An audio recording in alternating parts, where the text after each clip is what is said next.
안녕하세요, 부동산입니다. 좋아요와 구독하기는 사랑입니다. 자, 10월 31일 10월의 마지막 날입니다. 어제부터 올라왔던 뉴스들을 조금 봤는데 그저께 이제까지 나왔던 얘기들의 재탕인 경우도 많고 아직 좀 확정되지 않은 그런 내용들도 많이 있고, 그래서 오늘은 짤막하게 뉴스 하나 정도만 읽고 그 다음에 이제 다른 영상을 좀 소개해 보려고 해요.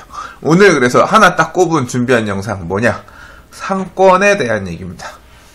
제가 지지난주 어벤져스쿨 그 부동산 컨퍼런스에 가서 강의들을 들으면서 못 들은 강의가 있었습니다.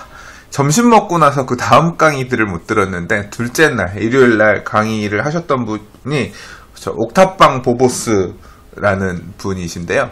그분이 이제 상권에 관한 강의를 하셨거든요. 이걸 못 들었어요. 그랬는데 이제 같이 제가 참석했던 후배가 그 강의가 되게 좋았다고 하더라고요. 근데 이제 그 분하고 다른 이제 좀 만날 기회가 있어가지고 제가 이 책을 한 권 선물 받았어요.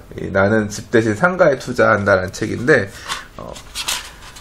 이 책을 처음 보고 읽으면서 아니 이런 막 되게 감탄을 하면서 읽었어요. 왜냐하면 막연하게 이제 저도 부동산을 오래 봤으니까 상권이라든가 상가에 대해서는 어떤 마인드냐면, 상가는 모르면 투자할 필요 없다. 상가는 그냥 아는 만큼만, 내가 아는 상권에 대해서 자신이 있으면 임대료가 얼마 나올지를 상가 지금 세입자들 매출액 이런 걸 따져보고 그 다음에 역산해서 보고 판단해서 살 수 있으면 사면 되고 아니면 만다. 저는 이런 식으로 보수적으로 접근하는 편이었는데, 이 책을 보고 깜짝 놀란 게 뭐냐면, 이 책 안에 이제 상가 투자에 대한 몇 가지 기준들을 되게 제시해주고 있어요. 유효상권의 개념. 그래서 지도를 놓고 이제 여기 어느 범주까지가 유효상권으로 볼 수 있고, 얘는 유효상권, 얘는 유효수요. 그러니까 유효수요라는 표현을 쓰는구나. 유효수요에 산입해야 되느냐, 말아야 되느냐, 이런 것들. 그 다음에 그 유효수요가 어느 정도면 되고, 아파트 지역이면, 오피스텔 지역이면, 원룸 지역이면 한 세대당 하루에 얼마 정도 매출을 일으킬 수 있고, 이런 내용을 가지고 상권을 접근해 나가는 거예요. 그러니까 소위 말하는 근린 상권, 주택가들을 끼고 있는 주택가를 배후로 끼고 있는 근린 상권에 대한 어떤 굉장히 좋은 교과서 같은 책인 거예요. 물론 이제 책의 분량이 개인적으로 약간 아쉽긴 하지만 좀 더 많은 내용이 있었으면 좋겠으면 하겠지만, 그래서 한 번 읽고요. 그 다음에 지금 사실 두 번째 읽고 있는 중이거든요. 그래서 이제 한 번 어떤 내용이 있었는지 봤으니까 두 번째 있는 내용은 지금 줄쳐가면서 읽고 있어요. 그래서 요점 부분들이 뭔지, 그 다음 메모할 꼭지들이 뭔지. 그래서 요 한 권을 잘 숙지하고 나면 기본적인 거는 어느 정도 좀 떼지 않을까 생각을 하고, 사실은 이분이 이제 상가 경매, 토지 경매 이런 것 쪽으로 주로 강의를 하시는 분인데, 상가 교육 관련해서는 제가 한번 좀 가서 따로 수강을 하려고 생각 중입니다. 자, 그런데 이제 이분이 쓰신 책에는 별로 언급되지 않은 부분이 있습니다. 뭐냐면, 상권의 종류가 여러 가지가 있어요. 상권이라고 하는 게 단순히 이렇게 기본적으로 상권이라고 하는 건 유동인구, 움직이는 사람들 수요에 따라서 움직이는 거지만, 그런 부분이 상당히 예측하기 힘든 그런 부분이 있습니다. 예를 들어 회사가 있으면 회사 직장인들이 얼마가 있고, 여기가 연면적 몇 평짜리 건물이니까 어느 정도의 수요가 만들어질 거다. 뒤에 배우 세대가 몇 세대 있으니까 여기 어느 정도 수요가 있을 수 있고, 상가 몇 개가 나눠서 이 수요를 분산하니까 여기는 상가가 과밀이다, 아니다, 여기는 상가가 너무 적은 거다, 이런 판단을 한다. 이제 그런 것을 이제 연구하는 그런 책이라고 볼 수 있는데, 그게 예측이 불가한 게 뭐냐면, 관광상권입니다. 관광상권이라고 하는 거는 제가 하는 말인데요. 소위 말해서 핫한 지역들 있죠. 요새 그 동네에 뜬대. 그래서 사람들의 어떤 발길을 끌어모으는, 평소와는 다르게 이제 관광 목적으로 서울 안에서도 관광이 만들어지는 거죠. 예를 들자면, 가로수길에 무슨 가게가 맛있고 거기가 너무 좋대. 요새 상수동이 좋아진대. 망리단길이라고 망원동 쪽에 있는 길들이, 이쁜 가게들이 생기면 되게 좋아진대 하면서 이렇게 외부에 있는 관광객들을 끌어모으는 거. 이런 걸 일종의 관광상권이라고 하는데, 이런 관광상권은 좀 어렵죠. 이 관광상권에 대한 어떤 연구나 이런 것도 좀 그래서 우리가 좀 데이터로서 스터디할 수 있는 그런 자료가 나오면 참 좋겠는데, 어떻게 시작해야 될지 모르겠긴 한데, 아무튼 그와 관련해서 여러 좀 기사가 오늘 여기저기서 났더라고요. 그래서 그 기사들을 좀 읽어보려고 합니다. 자, 보니까 그 부동산 114에서 상권 관련해서 리포트를 낸 것 같은데요. 이 리포트를 여러 언론사에서 이제 받아서 냈더라고요. 뭐 매일경제신문에서도 냈고 다른 데서도 냈는데, 매일경제신문 같은 경우 타이틀 이렇게 잡았어요. 서울은 강북 골목상권 전성시대에 강남 대형 상권 대신 떠오른 강북 꼬마 상권들, 이래가지고 이제 이런 소비의 트렌드, 그러니까 관광상권이라든가 이런 소비하는 어떤 그런 트렌드가 조금 변하고 있다, 그런 포인트를 잡아서 기사를 썼습니다. 그래서 이 상권의 색깔들을 지금 여기 보니까 입혀놨는데, 공실이 이어져도 임대료 높은 종로 회식상권이래요. 개성 이른 강남 대표상권, 강남 대표상권이라면 어디를 얘기하는 걸까요? 뭐 가로수길 이런 데 얘기인가요? 그 다음에 아날로그 소비계층 붙잡은 마포골목, 종로 한옥마을 르네상스, 요새 지금 떠오르는 강북 골목상권이 여기를 말하는 거겠죠. 그리고 뭐 신촌 2대 빈자리 상권, 인형뽑기 등 불황형 업종이 메꿔, 뭐 이런 식으로 설명하고 있는데요. 자, 기사를 보니까 부동산 114에서 이 상권 관련해서 보도 자료를 냈나봐요. 이제 보니까 이제 요거더라고요. 리서치 센터라는 곳에서 연구원 김민영 연구원이 이렇게 발표를 한 것 같은데, 이제 이 내용을 기반으로 여러 언론들이 받아서 이제 기사를 썼어요. 내용을 조금 살펴보면, 일단 서울 상권, 주요 상권들의 임대료는 뭐 제곱미터당 33,700원. 제가 계산을 해보니까 평당 한 11만원 정도 됩니다. 평당 11만원 정도 돼서 전분기, 그러니까 2분기보다 한 2% 정도 상승했다는 거고요. 그 다음에 개중에서는 종강역 일대, 그러니까 이 다른 신문에서는 보니까 여기 회식상권이라고 표현했더라고요. 종강역 일대 임대료가 전분기에 이어서 계속 지금 상승하고 있다. 작년에 하반기에 되게 높았다가 이렇게 꺾였다가 지금 다시 회복되는 그런 추세인 것 같더라고요. 이 앞에서 보면 이렇게 지금 표시하고 있는데, 도심 상권이 조용하게 비상하고 있다라 그래서 지금 관광객 내국인 소비 수요가 살아나면서 익선동, 성수동 카페거리, 개성이 돋보이는 지역의 임대료가 상승했다. 그리고 이제 중국의 어떤 그 리스크가 해결이 되면 또 중국 관광객들 늘어오면 좀 더 올라갈 여지가 있지 않겠냐, 뭐 이런 식으로 기사는 설명하고 있는데요. 부동산 TV 유튜브를 보시는 분들의 연령대가 좀 천차만별이라서 소비하는 성향, 어떤 이 방송을 보시는 분에 따라서 익숙한 지역도 있고 낯선 지역도 있고 그러실 거예요. 그래서 좀 연세가 있으신 분들 같은 경우는 뭐 그런 동네가 있어 할 만한 데도 있을 거고, 또는 이제 뭐 맛집이라든가 최근 트렌드 따라서 소비하는 어떤 그런 계층 분들이시라고 하면 어디 가봤어, 요새는 거기는 뭐 낡아서 잘 안 가, 요새는 여기 가지, 여기가 요새는 뜨는 데인데, 뭐 이런 식으로 좀 약간 지역에 대해서 가지고 있는 기본적인 생각이 조금 다들 다르실 것 같아요. 자, 보면 홍대 신사, 그 다음 망리단길, 망원동 이런 쪽들이 지금 일단은 상승하고 있는 모양새고요. 합정 연남동 상권도 일단 임대료가 올랐다고 합니다. 이게 지가가 먼저 오르고 나서 임대료가 따라 올라가는 거지, 상권이 좋아지니까 임대료가 올라가는 거지, 사실 이런 문제도 있긴 한데, 아무튼 이런 지역들도 좀 올랐고, 그 다음에 홍대 상권 같은 경우는 중국인 관광객을 일본 관광객이 대체해주면서 좀 회복하고 있는 중, 회복이라고 하는 거는 과거만큼은 못하다는 얘기겠네요.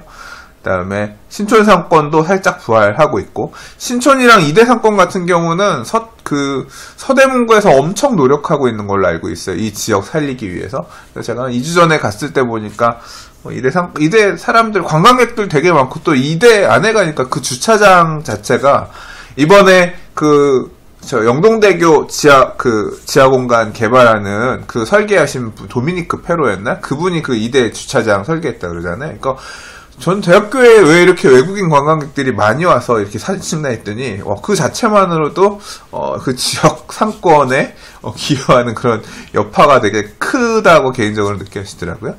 예, 그리고, 익선동 같은 경우도 안 좋은 이미지로 최근에 사실 언론 좀 올해 기사들 났었죠.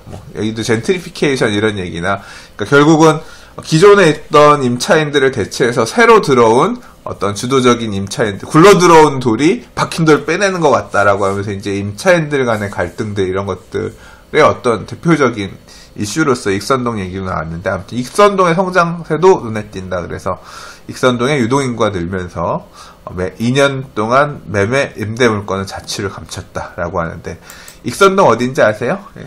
이거 보면서 찾아보시기 귀찮을 것 같으니까 지도 한번 찍어서 딱 보고, 여기 종로 3가고요. 여기 종묘죠. 네, 이쪽입니다. 종각이랑 종로 3가랑 이 위쪽에 여기가 종묘가 있어가지고 고층 개발이 안 돼서 예전에 개발 추진하다가 조금 힘들어서, 여기서 부동산 하신 사장님이 찾아와가지고 여기 그 개발하는 이슈 때문에 와서 저랑 한번 얘기하시고 가신 적 있거든요. 근데 이제 이 지역들도 이렇게 지금 골목 상권, 예, 대두되는 인기 상권으로서 지금 요새 되게 핫한 지역, 여기도 지금 계속 늘어나고 있다고 하고요. 한편으로는 이런 언급도 있습니다. 이 지금 리포트를 조사하신 김민영 연구원이 얘기로는 이제 이 땅값이 평당 4천만 5천만 원까지 올라가면서 일단 지가가 먼저 상승하고, 그러니까 이 상권이 좋아지면 아무래도 이제 장사가 잘 되는 것 같으니까 이제 그걸 바라보고 높은 가격으로 매도 호가가, 땅 소유자들, 건물 소유자들의 호가가 올라가고, 이제 그 금액대에 거래가 되거나, 또는 이제 그 기대 수익률을 높이기 위해서 임대료를 이제 올리는 그런 내용이 생기면서, 결국은 뭐냐면 그 임대료를 부담할 수 없어서 그 임대료를 부담할 수 있는 다른 임차인들이 이렇게 들어오는 그런 현상, 여기 이제 젠트리피케이션이라고 하잖아요. 그런 우려가 되게 높아지고 있는 상황이다, 이렇게 얘기를 하고 있고요. 한편으로서는 이 관광 상권으로서도 뜨는 지역, 지는 지역, 핫한 지역, 약간 이제 관심에서 멀어진 지역, 이런 부분들이 결국은 지가, 또는 이제 지가는 아니더라도 임대료 부분에서 좀 차별화 되는 것 같은데, 일단 올해 1분기, 2분기 관련해서 이제 내용을 봤더니, 가로수길, 대표적인 이 강남 쪽의 어떤 이런 골목 상권 개념의 그거였죠. 가로수길 같은 경우는 1분기에는 조금 올랐다가 약간 올랐다가 2분기 들어서 확 떨어졌어요. 아무래도 관광객 영향이 있는 것 같은가요? 아무튼 그래서 평균적으로 보면 누계를 보면 하락을 했고요. 북촌 같은 경우도 1분기에도 하락, 2분기에는 그나마 조금 하락이 약간 적어서 그러나 역시 하락 쪽에 가 있고요. 그 다음에 삼청동길, 저도 삼청동 한 2년 전까지는 좀 이제 놀러 가고 그랬던 것 같은데 안 가본 지 좀 됐어요. 삼청동길 같은 경우도 1분기는 별 차이가 없었는데 이제 2분기 하락하면서 전체적으로 그렇게 관광 상권 중에서는 좋은 모양새가 아닌 것 같아요. 한편 반대로 서촌 같은 경우는 약간 상승했고요. 성수동 같은 경우는 계속 핫해지나 봅니다. 그래서 성수동은 지금 일단 지금 임대료 상승률이 2분기 들어서 되게 가장 높은 형태로 그래프로 나타나고 있죠. 성동구의 성동구청장님이 취향이 그래서 그런지 몰라요. 성동구가 보면 이렇게 젠트리피케이션 관련해서, 그러니까 임대료가 이렇게 상승하면서 세입자들이 밀려나는 이런 것들을 방지하기 위해서 되게 많이, 일단 언론상에서 비춰지는 모습을 보면 노력하시는 것 같은데, 어떤 이 큰 흐름은 막기 힘든 것 같습니다. 아무튼 이렇게 임대료가 이렇게 올라가고 있는 상황이고, 연남동 같은 경우도 미미합니다. 근데 이제 일단 상승 이게 있는 거고, 아까 홍대 상권이 좀 살아난다 그랬잖아요. 그러니까 이게 살아난다가 아니라 좋아졌네요. 보니까. 그래서 홍대 같은 경우도 일본, 아까 기사에서 보면 일본 관광객들이 중국 관광객들의 어떤 자리를 메워주면서 상승하고 있다 해서, 그러니까 대표적으로 이런 상권들은 좋다, 이런 상권들은 약간 조금 안 좋다, 안 좋은 모양새인 것 같다, 현재까지는.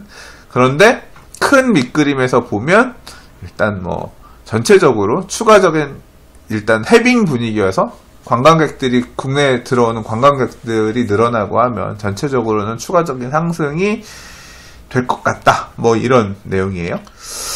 근데 이 발표된 이 자료는 서울의 주요 상권들, 주요 관광 상권들, 사람 유동인구가 많이 몰리는 이런 상권들에 대한 어떤 연구 자료인 거고, 제가 주변에서 체감하게 되는 주변의 어떤 상권들, 근린 상권들, 이런 데들을 보면 그렇게 영 좋지는 못한 것 같거든요. 장사들이, 가게들이 그렇게 잘 되는 것 같지는 않아요. 그래서 조금 힘든 상황인 것 같은데, 모르겠습니다. 그리고 지금 그리고 또 이게 여기가 임대료가 이렇게 상승하고 있다라고 하는 게 정말 장사가 잘 돼서 상승하는 건지, 아니면 단순히 임대인들의 요구 수익률이 높아지면서 임대료를 올려라 뭐 이런 부분은 아닌 건지 그건 잘 모르겠습니다. 한편으로는 이 상가 임대료 관련해서 또 생각해 볼 수 있는 게 금리죠. 금리. 이제 당장 올 하반기부터 금리 인상은 어느 정도 이제 가시화되는 분위기입니다. 그러면 금리가 올라가면 제일 먼저 임대인들 입장에서 제일 요구하는 게 뭐냐면 월세 올려라죠. 금리가 올라가기 때문에 요구 수익률이 높아집니다. 은행에 돈 넣어도 이자가 올라가는 이자를 받는데 상가는 당연히 내가 재산세도 내고 해야 되고 하는 입장인데 그거에 준해서 월세를 올려줘야 되는 게 아니겠느냐 이제 그렇게 생각하거든요.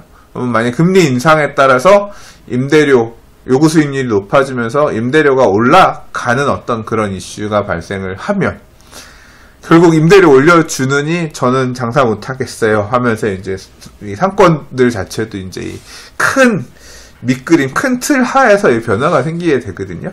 그러니까 금리 인상에 따라 임대료 인상 요구가 이어질 경우에 과연 지금의 어떤 이 경기나 이 상권들은 그 높아지는 임대료를 견딜 만한 지금 체력이 되는 건지 그런 경기 상황이 되는 건지 이런 부분도 조금 생각해 볼 필요가 있습니다.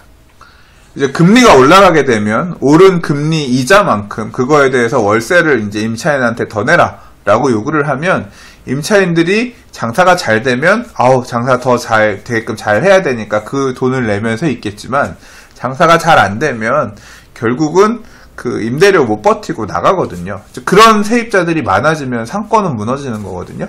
반대로 또는 그렇게 한다고 하더라도 이게 임대료라고 하는 건 결국 이 장사하는 사람들이 그 돈을 낼 수 있느냐 없느냐의 문제에 딸려 있는 거기 때문에 무조건 금리가 올랐다고 해서 임대인이 임대료를 올려달라고 요구해서 받아지지 않을 수가 있어요. 그렇게 세입자 나가버리면 그 월세 주고는 못 들어와요 하면서 이제 공실이 생기기 시작하면 사실 시장 원리에서 임대인은 다시 임대료를 금리하고 상관없이 낮춰야 되는 거거든요.